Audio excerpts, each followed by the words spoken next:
Hey guys, this is Dan with Gears and Gadgets. Thanks for tuning in. So I'm actually out here at ASU right now. If anybody's interested in what the younger generation is riding, here you go. So these are the bikes that you have here out at ASU. I just wanted to show that maybe there is some hope. 1, 2, 3, 4 Harleys? What is this? Oh, here, 5 Harleys. So 9 bikes, not including mine. So 5 out of 9 are Harley Davidsons.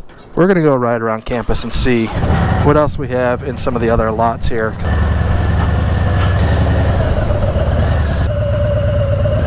Let's see what's doing here. So apparently the Harleys park in the ramp. So out of 1, 2, 3, 4, 5, 6, 7, 8, 9, 10, 11, not counting mine, 12, 13, 14, 15, 16, 18, 19, 20, 21, 22 bikes, you have 1 Harley. 23 bikes, you have 1 Harley. So pretty interesting. This guy probably thinks I'm out here trying to jack shit. Not a great thing for Harley, looking at this lot, but interesting nonetheless. So all the Harleys park in the ramp. So you can see like Harley Davidson is definitely underrepresented, and I think obviously most people would say that right off the bat the reason for that would be cost of a Harley Davidson, but I would kind of argue that like an old Sportster or something like that, I'm surprised you don't see more of that floating around, because you can't get some older Harley Davidsons modestly priced in the used market. So the fact that there's not a whole lot of them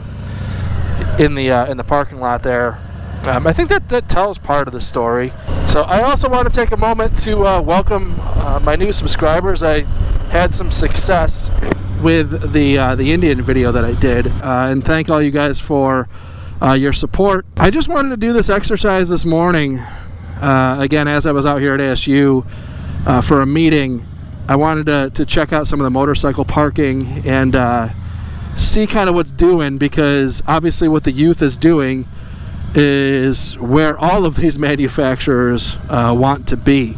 Something I've heard people say previously is kind of the same thing about Harley, is they don't have the bikes for the younger people, and I'm talking like children. Now they're starting to get into these little electric bikes, which I think is awesome. It certainly will help get people into the brand at a younger age. Now, a part of doing that requires you to put a product out that people want to buy, and that's kind of my point with what I think a lot of what Indian is doing, is I think that they're taking some swings that are certainly directed at Harley Davidson. I would never try to like play it off as if that's not the case, because clearly they're taking those cues. But Harley Davidson, I don't envy their design staff, their whole R&D, everybody that puts these bikes together.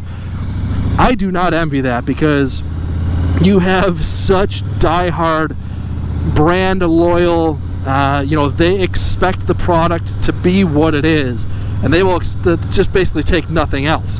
There is a segment of customers that just will accept nothing different. It sucks.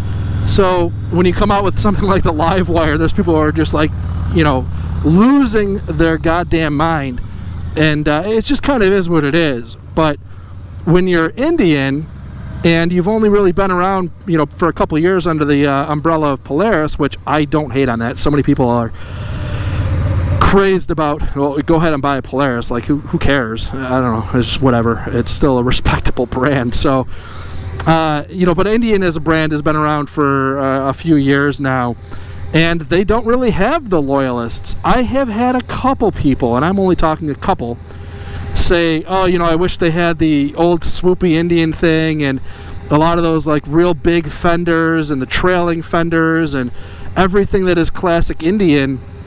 There's been a couple people that have said that.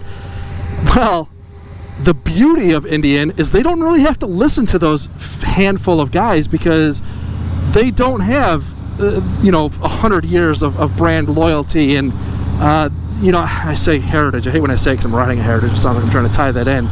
But they don't have that large customer base that won't accept change. They have a couple guys who are like, oh man, I kind of miss that. So if Harley were to make a swing similar to what the Chieftain Dark Horse is right now compared to like what a Chieftain Classic is, and had that far of a departure of their product line, you would have way more people just like losing their minds.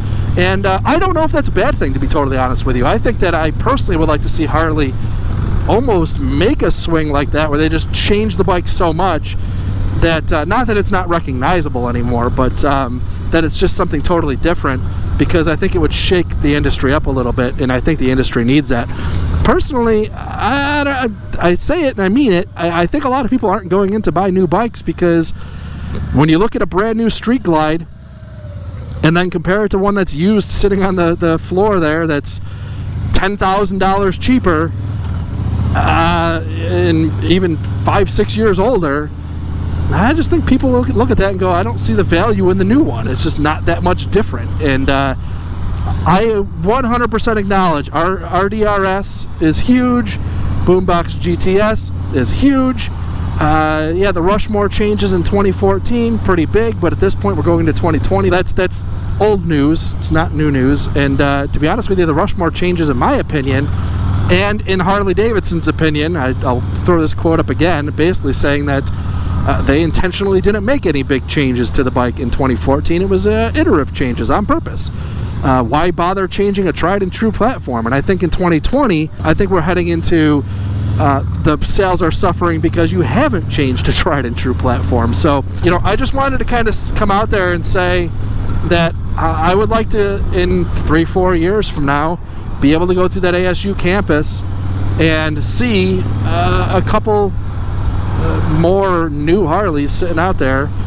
And when people are saying like, oh, college kids can't afford a brand new Harley, well, I tell you what, you go around that parking lot and there's an awful lot of brand new cars out there that kids are working to make those payments on. So if they can afford a $20,000 to $25,000 car with a car payment, there's no reason to think they can't afford the same for a motorcycle, especially some 18, 19-year-old kid who's going to school at ASU here in Arizona, where you can ride all year round. So I just wanted to kind of piggyback off that last video, and as I'm out here on the bike, just kind of talk about it a little bit more. And I'm very open-minded when it comes to this competition between Harley and Indian and all the other brands.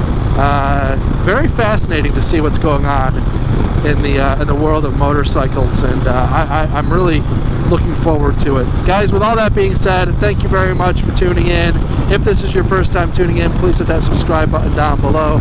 I am going to, like a complete piece of trash, cut all the way across the highway and make sure that I don't get creamed in the process to exit the highway. But again, if this is your first time tuning in, please hit that subscribe button down below. Remember, likes go a long way to help support the channel, and I will see you guys next time.